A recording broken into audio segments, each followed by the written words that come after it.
Zum letzten Teil, dem vierten Teil, Debatte, Emanzipation, ein paar kurze Worte vorneweg. Wir haben ja heute festgestellt, dass wir eine bisher nicht erreichte Gleichstellung haben und wir würden sagen, sie hat sich zum zentralen politischen Problem von heute entwickelt. Es ist ein Konflikt, der über die fehlende Geschlechtergerechtigkeit hinausgreift.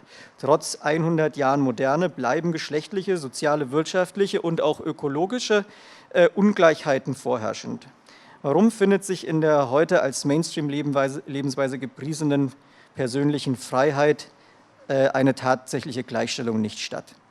Interessant ist auch, ich denke, das kam auch bei dem Vortrag von Christina Thümer-Rohr heraus, dass die Gleichstellung von Mann und Frau weiterhin an der Spitze, also Avantgarde, ist für eine Kultur des Umdenkens und Wandeln jedenfalls sich so darstellt, zumindest was die Gegner betrifft und sich deutlich an der Debatte selbst zeigt.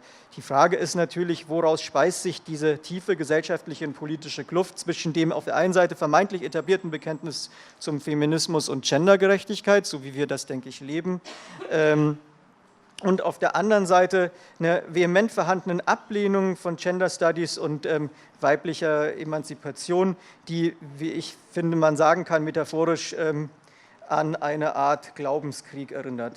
Gleichzeitig verstetigen sich Ungleichheiten vor allem durch strukturelle Machtverhältnisse, räumliche Setzungen, das haben wir gerade im zweiten Workshop-Talk diskutiert, und alltägliche Verhaltensmuster, entweder bewusst oder auch unbewusst, die eben erhalten bleiben.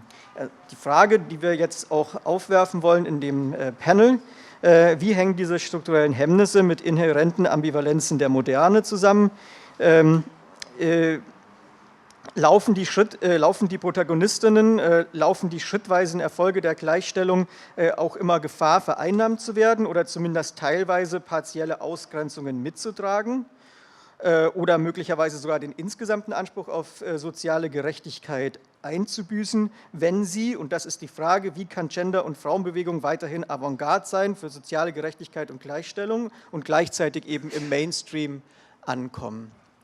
Ja, wir haben ja viel diese Ambivalenzen der Moderne heute immer wieder gehört. Wir hatten da so eine kleine Auflistung gemacht, was die sind. Vielleicht lassen wir das dann nochmal in der Diskussion einflechten, wenn sie uns ins Stocken gerät. Ansonsten freue ich mich jetzt sehr, Priya Basil gleich für einen Zwischenruf willkommen zu heißen, und Helena wird ganz kurz nochmal die Biografie von Priya zur Vorstellung vortragen. Yeah, maybe you can already. Priya was born in London. She's a writer and now located currently in Berlin. She writes about feminist issues for different publications and magazines, like, for example, Weitere Informationen. She is also a co-founder of the Authors for Peace Association, and her last novel, named Gastfreundschaft, is in March 2019 by Surkamp. Is published by Surkamp, and Priya Basil will give us a short Zwischenruf, or a short introduction.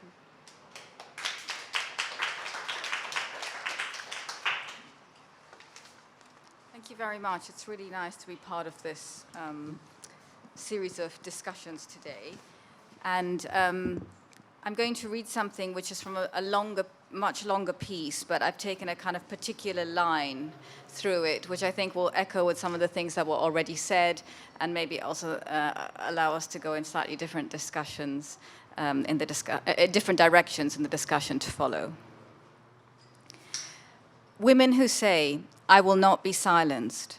Women who say, "It was my stepfather." Women who say, "I believe you." Women who say, "It was my brother." Women who say, "I was too ashamed to tell." Women who say, "It was my boss." Women who say, "I never told anyone because I thought it was my fault." Women who say, #MeToo.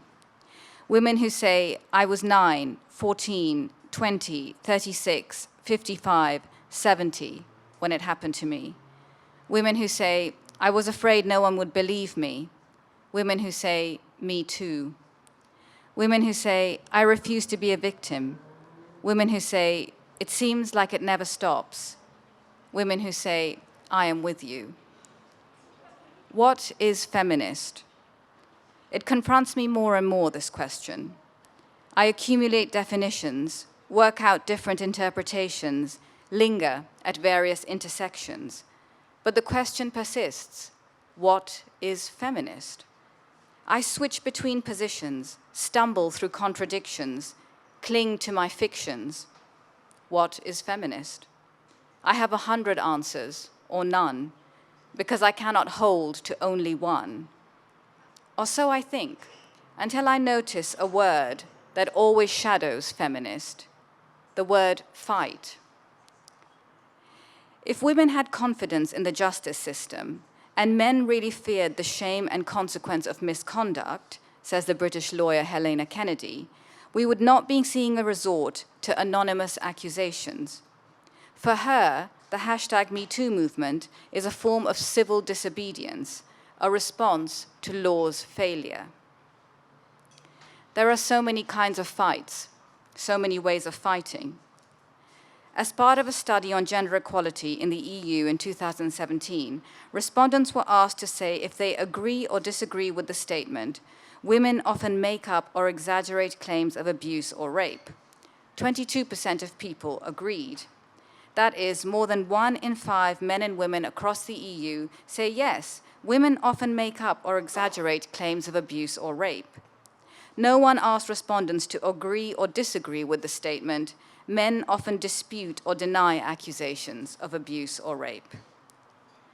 I wouldn't rape you because you don't deserve it, says the man who's now president of Brazil.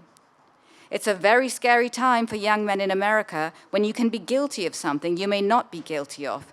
You've got to deny, deny, deny, and push back on these women, says the man who's now president of the United States.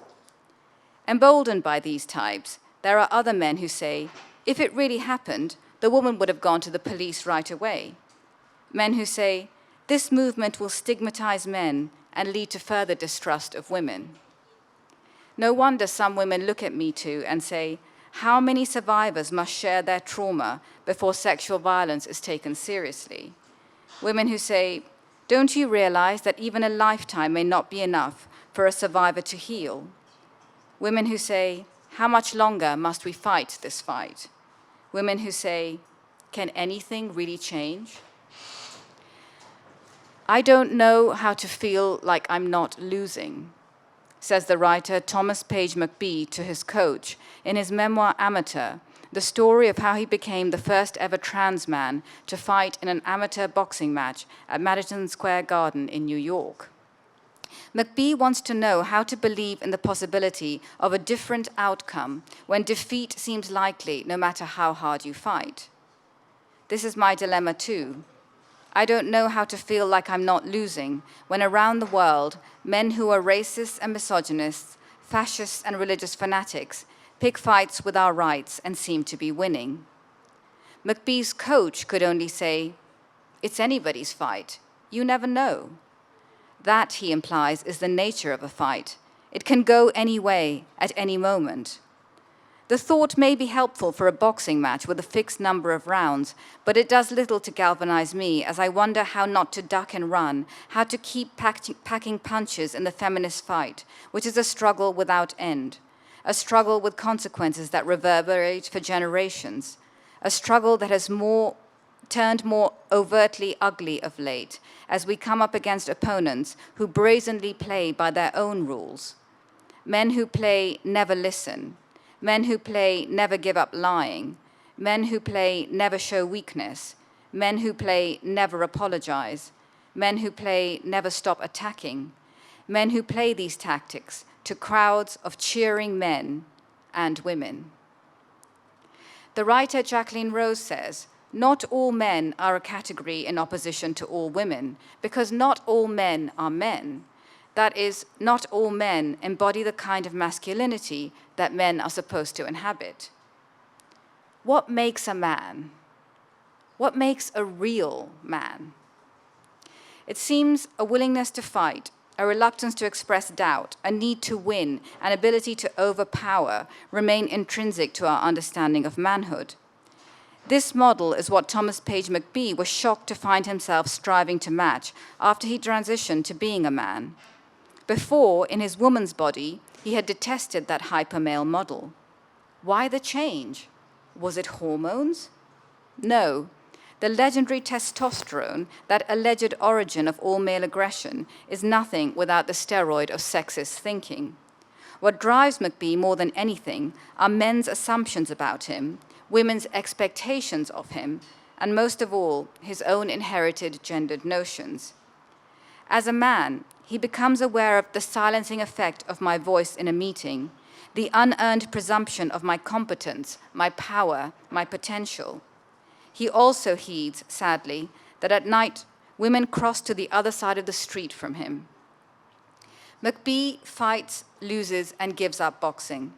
In the process, he starts to understand how he can be in his white man's body and move that body with all its newfound power and privilege through life with more care and consideration. After the Harvey Weinstein revelations, a colleague confesses to McBee that she'd fended off men at work for years and thought it was normal, even as she knew it wasn't. She said she didn't even believe herself. I believe you, he says immediately. Many other men also believe. Men whose immediate reaction to #MeToo was, today we say #HowIWillChange. Men who say, speaking up isn't easy, so please listen, acknowledge, and accept. Men who say, I don't know if it means anything coming from a gay man, but #MeToo. Men who recognize their historic privilege and decide it's time to share. Many men are unsure, insecure. Men who say, we're being cut out of the game, women are turning to each other for everything. Men who say, I feel that there is no line anymore between harmless advances and harassment, so you better just keep to yourself. Many men are sleazy with fake sympathy. Men who say, this is just as bad for us. I can't believe you think it doesn't hurt men to live in a world knowing rape happens.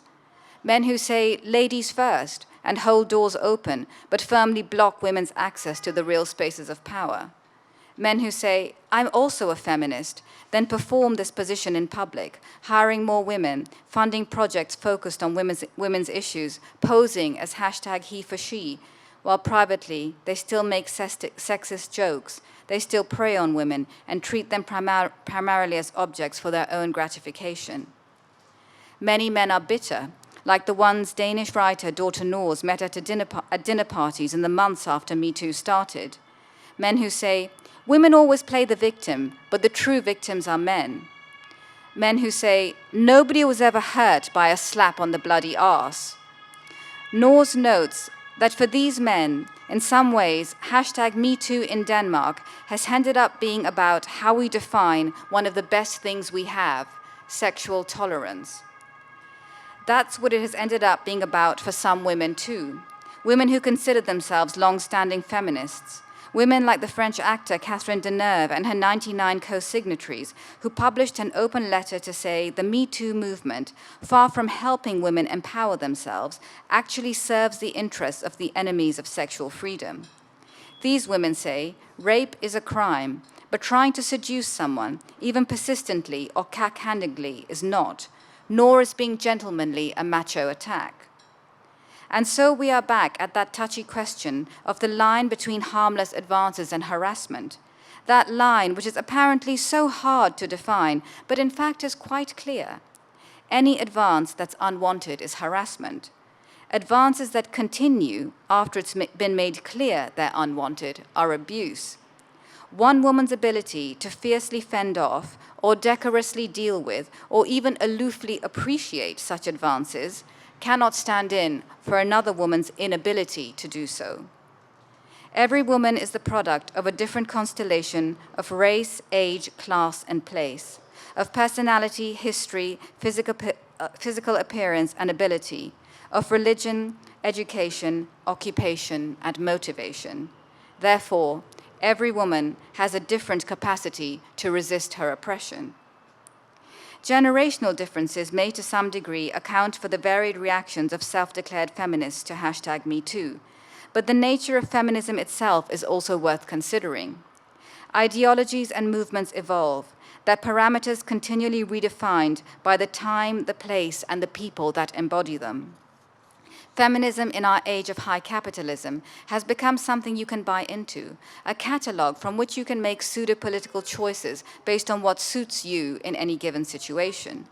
There's a widespread conviction that simply having choice is real freedom, and being able to pick whatever you like is feminist. Thus, choice becomes a form of consumerism, devoid of the understanding that real emancipation lies in what and how you choose. Truly feminist choices are fundamentally about justice, the decisions that can make things better for everybody, not just yourself. Without this insight, feminism is a form of flashy, if ultimately empty, branding, like putting on boxing gloves without any intention of getting into the ring. Some say feminism is fundamentally incompatible with capitalism in its current neoliberal form. They say this system, which favors privatization, austerity, and deregulation as essential means to bolster free markets and trade, benefits a few a lot and many a little, but it hasn't and won't liberate the majority from the multiple, deeply entrenched inequities that rive our societies. In their book, Feminism for the 99%, a manifesto, Cynthia Aruza, Tithi Bhattacharya, and Nancy Fraser say, capitalist societies are by definition wellsprings of gender oppression. Sexism is hardwired into their very structure. They say capitalism's key move was to separate the making of people from the making of profit, to assign the first job to women and to subordinate it to the second. That first job, birthing, raising, nurturing human beings, remains mostly unpaid and undervalued, despite the fact that everything else depends on it. And now, the writers of the manifesto say, capitalism is systematically depleting our collective and individual capacities to regenerate human beings and to sustain social bonds. In the midst of such violations, feminism must be more than a banner brandished for personal priorities or private injuries. In another manifesto, Why I Am Not a Feminist Manifesto by Jessa Crispin, Crispin critiques what she calls a toothless universal feminism, where real engagement is eschewed in favor of your own preferences.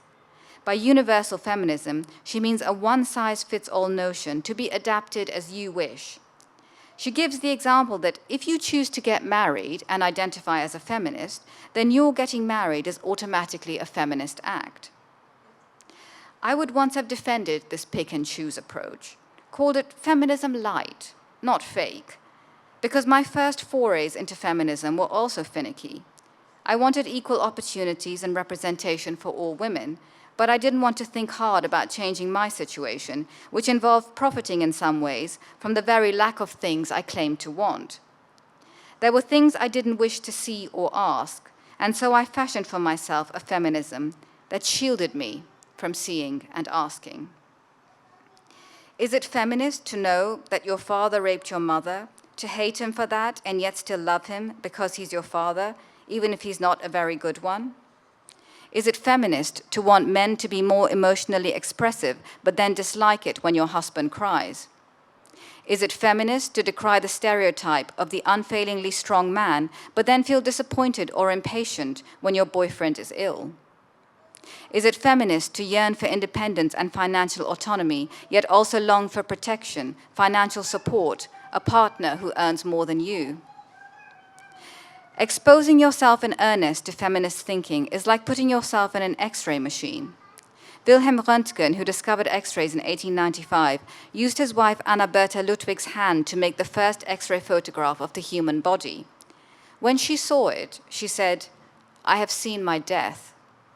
This, in a way, is what many of us intuit on contact with feminism. Further association will, we quickly realize, necessitate confrontations, retractions, and transformations so profound as to constitute a kind of reincarnation, which also means, of course, a kind of death. This is why many of us resist, refuse, run. Is it feminist to tolerate macho behavior from a man because he is your sister's husband and challenging him would upset your sister? Is it feminist to wish there was a woman who could save your incel brother from his misogyny? Is it feminist to crave the approval of a mother who has proudly upheld the archetype of a childbearing, home-serving, self-denying woman and who condemns you for doing otherwise? X-rays are a form of electromagnetic radiation with a very high frequency and a very short wavelength. There are soft and hard X-rays. The hard have a higher frequency and are more penetrating than the soft, which are usually filtered out during medical scans because they can't penetrate the patient's body and simply cause pointless radiation exposure. Feminist thinking, too, can be soft and hard. Is it feminist to advocate that no means no, yet rebuff even the first advance of a guy you like because you feel he has to try to seduce you at least twice to show that he's really interested? Is it feminist to fake an orgasm? If you let it, feminist thought can irradiate every part of you, illumine your best qualities, expose your persistent frailties, reveal your most secret anxieties. It does the same for society at large, so it's easier to keep a distance, or try to. Is it feminist to distrust simple binaries, to detest classic depictions of male and female, to wish for different models of success, and yet be attracted always to the person in the highest position, or the one who looks tough enough to beat the others or has the most money? Is it feminist to gain from a situation that involves other women being disadvantaged? Bones show up white when X-rayed, while soft tissue, which absorbs the rays less effectively, appears grayer. The formation of a legible X-ray image depends on this phenomenon of differential absorption. How do our hearts and minds take in the fluorescence of feminism? What pictures emerge from these private contrasts of light and shadow? Is it feminist to think, I want you to be more powerful, but I still want to be in charge? Is it feminist to want equality and then agree to be the one woman alongside 3 men on a discussion panel, the first and only woman amongst 10 men on a company board? Is it feminist to want equality and then agree to be one amongst an all-white, gender-equal, dozen-strong political delegation? There are women who say, some of us have to reach the top before it can get better for all the others. There are women who say, some of us have been at the top for a while now, and it has made little incremental difference to all women.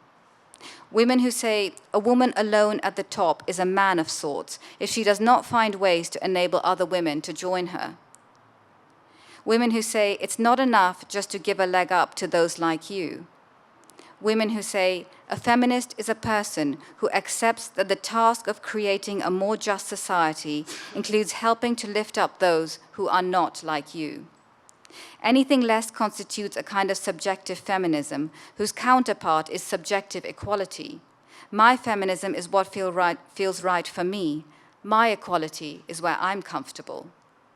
The whole point of feminism is to discomfort us, since it involves a constant questioning and re-questioning of our assumptions, goals, and methods.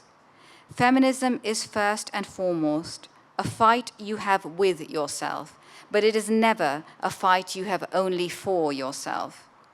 And the fight is always hardest, closest to the heart, that pulsing point where love and loyalty collide with judgment and theory, where old attachments and affections clash with new convictions and good intentions. These are the silent intersections of feminist struggle, the private sites of contention, of hesitation, of desperation, and sometimes sublime instances of emancipation. Is it feminist to believe women who say they have been harassed or raped, and yet also to believe a man who's been accused of sexual assault but denies it? Some women say a woman who defends a man in such circumstances is a traitor to all women. It doesn't seem to matter whether the accusations against the man have been proven or not. Hashtag MeToo has amplified and made visible an incredible, inspiring solidarity between women by asserting an irrefutable inclusiveness towards and an unquestioning faith in all women. There is an undeniable value in this. The claim of a universal category of women is the strength of MeToo, but also its weakness, one that echoes a fault line in feminist theory, which has long assumed an existing, contained identity of a group called women, by whom and on whose behalf various political and social goals are pursued. Feminists like Judith Butler have interrogated this assumption. Do women have a bond by virtue of their oppression alone? Butler asks. The hashtag MeToo movement seems to answer this question with a resounding yes. Even if the response is valid, its corollary cannot be that those who are united must also be unanimous in how they think, speak, and act. The feminist we, Butler says, is always and only a phantasmatic construction, one that has its purposes, but which denies the internal complexity and interdeterminacy of the term, and constitutes itself only through the exclusion of some part of the constituency that it simultaneously seeks to represent. There are women who say, I've never let my color or my sex get in the way of my progress. Women who say, I've managed to break the glass ceiling just through hard work. Women who say, I've never used my gender as an excuse for anything. To which it's only possible to say, good for you, but why do you assume your attitude or experience can be a touchstone for all women? There are men and women who say, if you see no discrimination and you see no prejudice, you get that reciprocated. To which it is only possible to say, which rarefied reality are you living in? Is it feminist to judge other women for making choices that you wouldn't make? Simone de Beauvoir says, there is no possibility of measuring the happiness of others, and it is always easy to describe happiness as a situation in which one wishes to place them. Are there situations in which the question, is it feminist, cannot or should not be applied? Sometimes I wonder if in my questioning, trying to push boundaries or challenge conventions, I have not actually been entirely predictable, thinking I was breaking a pattern, when perhaps I was always following it, only in rather elaborate, exclusive arcs that gave the impression of novelty, of freedom. It strikes me that the question of how different or not your choices have made your life has a Siamese twin. What difference have your choices made to anyone else? Jessa Crispin warns that in our lifetime, we will not get to live the way men have lived all this time. I would go further and say that none of us, men or women, can keep living the way we have. There are just so many more social and environmental factors now more urgently at stake. But what other lives might a feminist life take? Which moves might define a fight so that it is not a one-on-one knockout competition, but an all-together now action, a creative clash of collective imagination? How, as James Baldwin put it, can one dream of power in any terms other than the existing symbols of power? The international women's strikes embody an instance of power actualized outside the usual conventions of power. The same goes for every single humanitarian intervention by citizens who risk criminal charges to help migrants and refugees reach countries that try to deny them entry. In their own way, these exemplify Me Too acts of civil disobedience. They say, I also refuse to accept things as they are. On our beleaguered planet, achieving justice for all humans, as well as for all the animals and plants with whom we share this earth, requires that some of us accept less, some renounce more. In this context, feminism must be an effort to widen the sphere of sympathy, to expand visions of who we are, who we include in the circle of understanding and in the spaces of power. Winning a fight is not just about subduing, diminishing, destroying. Successful fighting involves stopping, listening, standing still in solidarity. The feminist struggle, in any case, is not one you take up with a view to imminent victory. You fight because it is the only way to live with any integrity. You fight knowing the site of your struggle is but a tiny patch in a battle of countless fronts. You fight understanding that even at your best, you remain always in training, adapting, strengthening, honing positions and moves in the ever-evolving endeavor called feminism. You fight considering that every strike to your advantage may either help or hinder another cause. You fight because persevering is the only way to combat the relentless risk of losing. And it's not just anybody's fight, it's everybody's fight. And if more of us join forces, you really never know which way it might go. Thank you.